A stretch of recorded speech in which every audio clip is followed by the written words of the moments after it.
How's it going, everybody? Where's my skin? There we go. How's it going, everybody? My name is Whiffs. And today, I'm going to run at you while zooming in. How weird is that? What I actually want to do today is just show you the storage room. And I've let them out. Oh, well, they're gone forever. Alright. Either way, I've made a few changes. I got rid of the granite and andesite floor, even though that does look cool. I think it was just too bright for all the chests. And then I've tried to arrange each chest into neat little sections, I guess. And this is okay. This is better than what I had. This is like iteration number 3. And then later on, once I understand how I want to sort things, then I'll have a better way of sorting things by chest color and all that good stuff. The floor now is stripped jungle and stripped spruce, and I just kind of have this in a all haphazard pattern.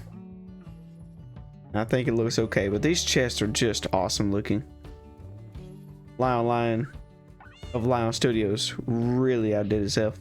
I think my favorite is either going to be the dark oak chest, just because it really looks like that old rustic, the treasure chest type vibe. Either that one or maybe this warp chest, because that design is wicked cool. I haven't said wicked in many years, but I brought it out today. I wonder where those allays went. Allays. Why did I pronounce it like that? Allays. Alright, we got one there. You're holding an emerald. What are you holding? Emerald also? See if I can find some emeralds. This mechanic is super cool though.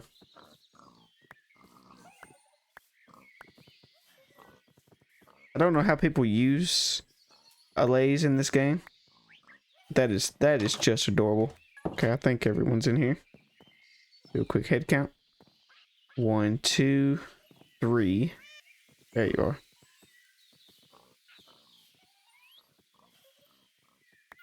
One, two, three, four. Okay, there we go. So welcome back. This is episode 5. This is actually attempt number 2 at recording episode 5. As you can see, we have a cat now, and we've been to the Nether. I didn't lose footage, but I messed up my OBS or something. I don't know. You don't care about that. It's all fine. We did go into the Nether for the first time. Gotta be honest, you didn't miss much. I was really hoping for a nether fortress at spawn. I never had that before. Instead, we got this over there, I believe. Just going to free cam, but yeah. Over here is a crimson forest. Go that way, and then around this corner, I believe is where I found the warped. Wherever it is, it's somewhere around here. Oh, there's a ruin portal over there. That's pretty cool. Okay, I've lost the warped, but it's around here somewhere. Either way, I'm just really happy to have all of those chests now. I think that's all of them. If I'm wrong, please let me know in the comments. Oh yeah, all of these, the cherry trees, I just happened to place a few, just because. And now we have this cool, the cherry tree effect over the paths. And I think it looks super cool. I don't know if these trees will stay as is, but I know I really want to have some cherry trees, maybe some custom ones. That way we still have this cool effect. Because it makes the base look very cool, especially angles like this right here. Where it's just kind of leaves are falling in front of the barns. That's super cool. Our chickens are still gone. I don't know why it was just the chickens. But we have so many new stalls to put the new things. We still had the pink sheep I need to go back and get. Oh, I guess by the way, one of the clips that was supposed to be in the original episode 5 was us going to find this cherry tree. This cherry biome, I think, was 1,500 blocks southeast, I think. I could be wrong.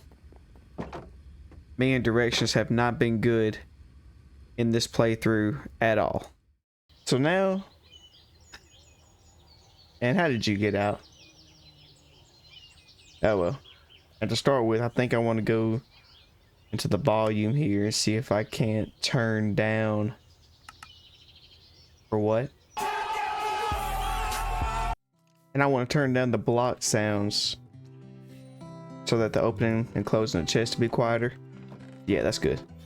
And while I'm doing this, if you guys don't mind, let's have a little one-on-one chat. I mean, I guess I do this every video. No one else is here, but they're just gonna all get out, I guess. Oh well. What I want to do is share my favorite quote. It's a quote that I read in a YouTube comment, so unfortunately I can't give proper credit. And I looked it up on Google to see if I could find like an original writer, but I can't find anything. I'm just gonna start with the quote itself. I am blanking out. Give me a moment.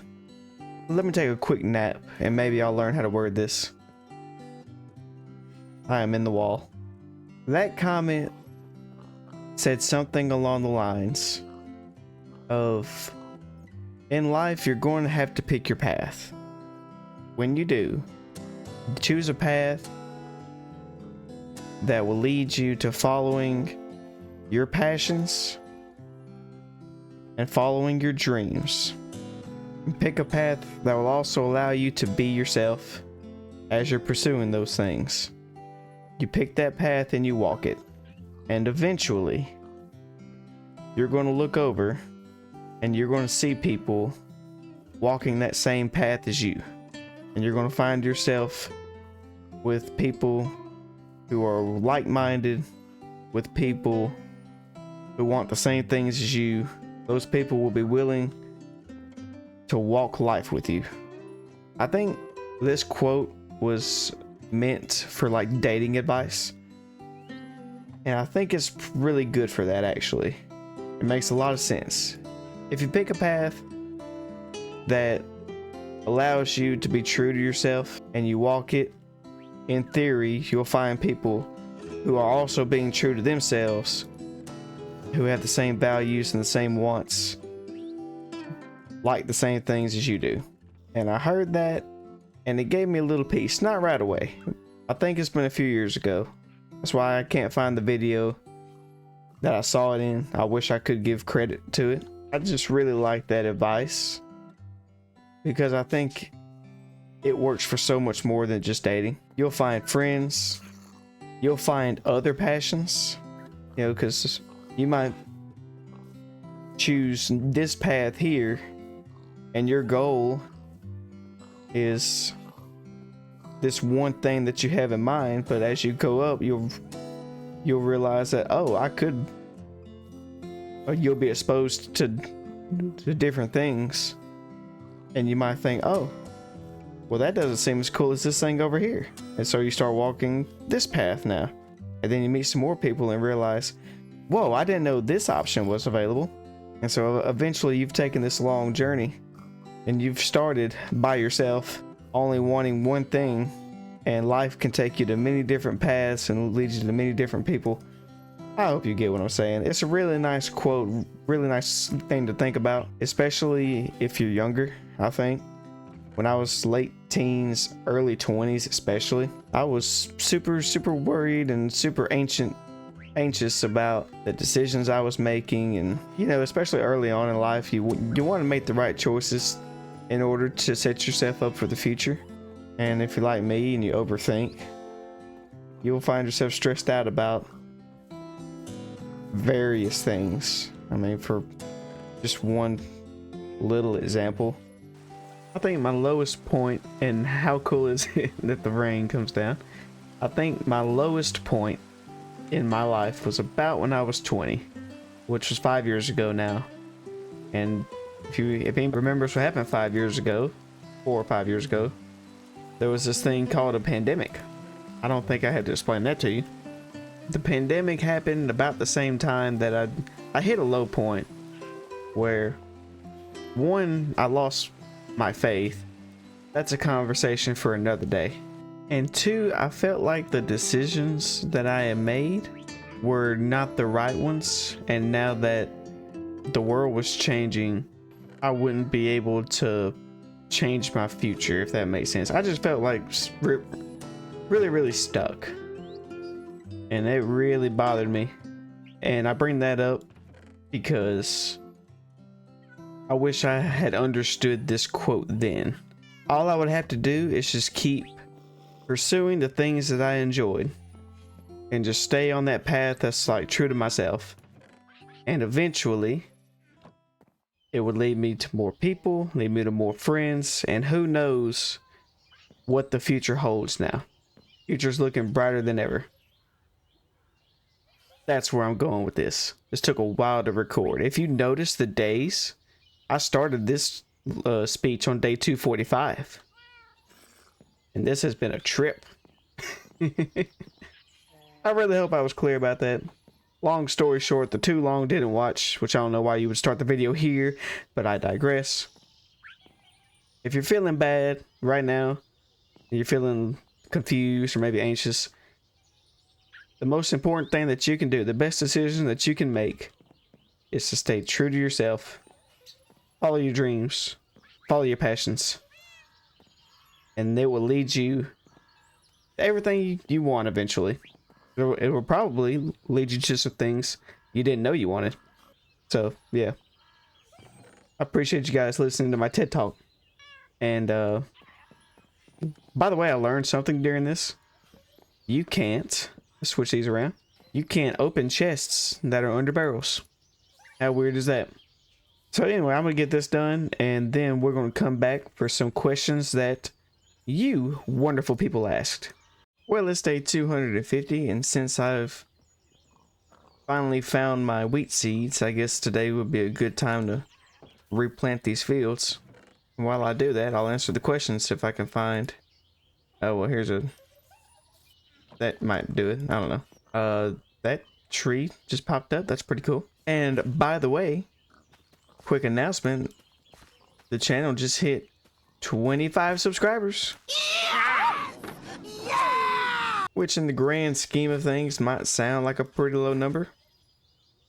But the fact that I've gotten to know some of you who are subscribed and have been able to interact with some of you, whether it's through the comments or discords or wherever, I appreciate every single one of you, and I'm very grateful that I've gotten to be part of your day in some way. Was it just me, or did it get dark in like 30 seconds there? That full day was like a 45-second day. And while we're making announcements to all the 25, all of my subscribers, oh my goodness. Are you going to subscribe? No, he's not. Cool. And you know what? I was planning on putting a pond there anyway. So you helped me there. And I thank you, sir. All 15 dirt. That's exactly the amount of dirt I needed. That was a cool guy right there. That was a chill guy. Sacrificed himself for the greater good. Anyway, back to the other announcement. I'm truly grateful that all of you are subscribed, because there are some very cool things coming. And I mean some very cool, like get really close so I can tell you. There are some super cool things coming. I can tell you that we have some pretty cool videos coming. Emphasis on we. That didn't do what I wanted it to, but it was dramatic anyway, so I'm going to leave it in. But yeah, we got some good ideas coming up. And also, I think I am fully set up to be doing some live streams here shortly, and that would be really cool. It gets to talk with you directly. So if you're interested in any of that, and I hope you are, please stay tuned. Now let's get right into these questions. The first few questions are from Time Traveler 226. If you have not subscribed to his channel, I will throw it up on the board. I mean the screen. There's no board. I need to make a board. He's making some really cool videos in Westerly. I'm gonna go check those out. And he is asking the heavy questions. Question number 1. How long do we have to ask questions until you have to put it in the video? Right now. Where should we ask these questions? In the same place you asked the first one. And question number 3, and this is a good one. Are you a fan of Lord of the Rings? If so, have you read the movies or watched the books? Have you read the movies or watched the books? My answer to that is I am a fan, and no, I haven't done either. And that is because Lord of the Rings is sort of like the same way Star Wars is to me. I think we all know most of the Star Wars story without ever having watched it. At least the original anyway. As many shows that does parodies of Star Wars, we kind of know the story. And I think the same thing has happened with Lord of the Rings. No, I haven't read it, but I do read some fantasy. Lord of the Rings is kind of the grandfather to most fantasy. And so I've heard bits and pieces over the years and I've kind of put together what happens. I do have both the Lord of the Rings series and the Silmarillion on the shelf. That way I can read Mr. Tolkien's work directly. And then I want to watch the movies, the Lord of the Rings movies, because I do hear that they're really good. So no, I haven't read it yet, but they are on the shelf and ready to be enjoyed. The next few questions come from Breeze. If you have not checked out her channel, I'll throw that up here too. She's also a YouTuber doing some very cool stuff. And her first question is favorite and least favorite block in Minecraft and why? Well, favorite block, I gotta say leaves. Here's a clip to show you why. Leaves. Leaves. Leaves. Leaves. Leaves. Leaves. Leaves. My least favorite block, though, is a little bit more tougher because there's so many blocks that I haven't dealt with in this game yet. I don't really know what's the most annoying or like my least favorite. I don't think there's any block that I think looks bad, so I don't really have a least favorite. I will say that so far, mangrove wood has been the most annoying to get. Just because of how weirdly shaped the trees are. They're a little bit of a pain, so I guess that technically counts as my least favorite block. Although the mangrove wood does look cool. Actually looks really good. I need to incorporate some mangrove in here. Just little dots. I mean, I know this is half dark oak, half jungle, but I mean, the cherry really popped. And the next question, and this is a fun one.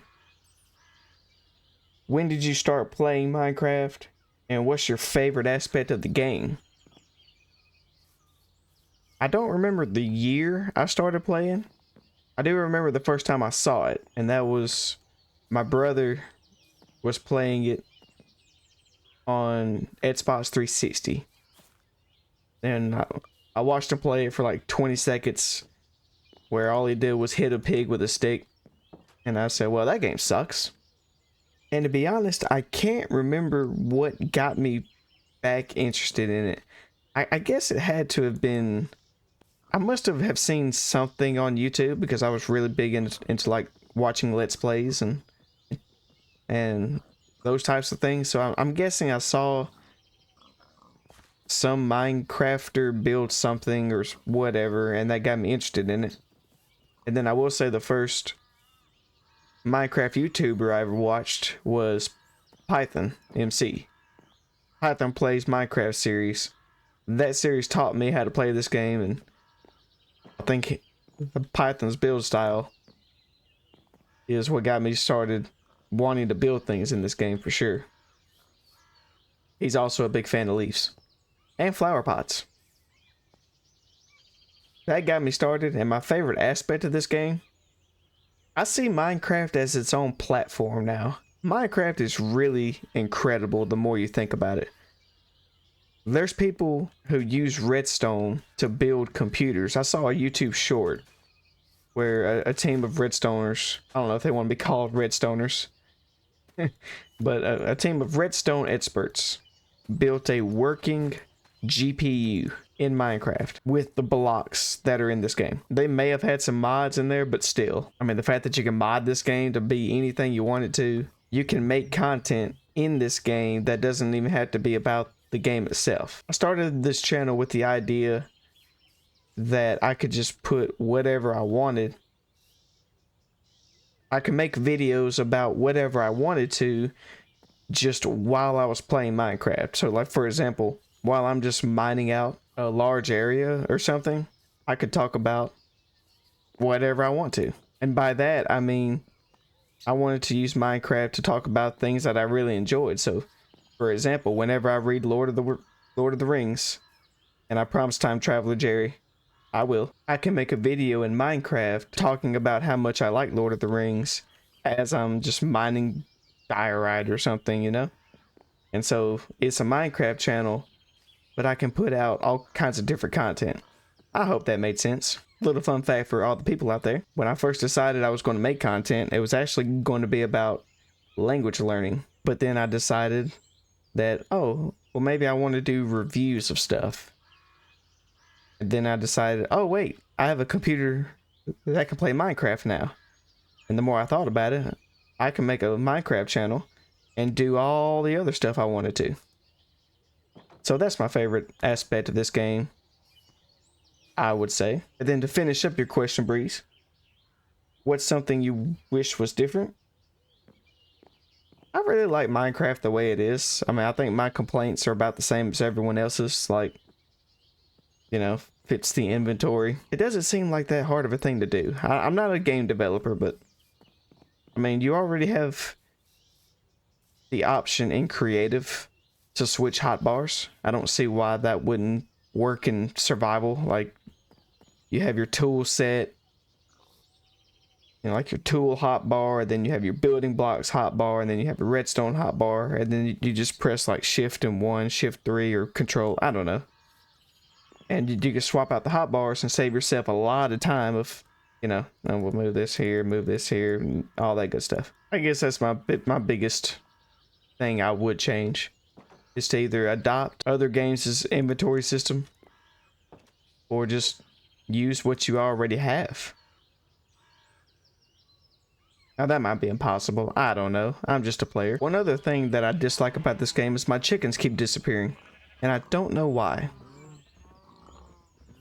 They have their own pen, they have their own label, yet no chickens. Mojang fits your game. I'm just kidding. I'm excited about the happy gas though. That was very unexpected, but I'm not mad at it though. I'm looking forward to riding a ghast somewhere. I don't know where we'll take it. Probably over to the mob farm or something, which now it renders so well, and I hate that. It's just there now. Yeah, I don't know. Still have to come up with a build to put over that. So anyway, thank you so much for watching. I appreciate all the questions that you guys asked me. And I think I'm going to wrap it up here. I know this seems like a really short episode, but a lot happened. I had a lot more recorded, like when I went and found these allays, and we got these parrots that I don't think I mentioned. But yeah, there's 3 parrots. I know you've seen them flying around. We also got this cat that I have a name idea for, but if you guys have any suggestions, please let me know, because your ideas may very well be better. And I really wish that recording hadn't messed up, because I found this cat by a witch hut, which I think is a pretty cool place to find your very first cat. It was the first thing I tamed. The next were the allays, and then these guys. But we got a functioning storage system. Even though not all the chest functions, it's fine for now. All the allays are in there safe and sound. Our base is looking better because I accidentally placed some cherry trees, and when they grew up, like, it does look kind of cool actually. Oh, especially the particle leaves. Speaking of these, I cannot wait for that update when all the trees will do that. And then we're going to have the litter leaves. Oh, I'm going to scatter those around everywhere. That way all we hear is the crunch everywhere I go. So everybody, thank you so much for watching. In the next episode, we're probably going to be busy with villagers, I'd imagine. Villagers and pillagers, that might be what I call it. We have so many villagers we have to bring over. Or we may begin planning our Minecraft capital village, like is the mega base plan. If you missed that, that's where I want to make a complete Minecraft village, or at least my idea of it. If you put as much of the game as possible into one village, what would that look like? It's going to be a mega project with tons of buildings, all the professions. I'm looking forward to it. With that being said, everybody, try not to get flanked by zombies. With that being said, everybody, take care of yourselves, stay safe, and I'll see you in the next video. Oh, well, here comes death. No, I can't run. Goodbye, everybody.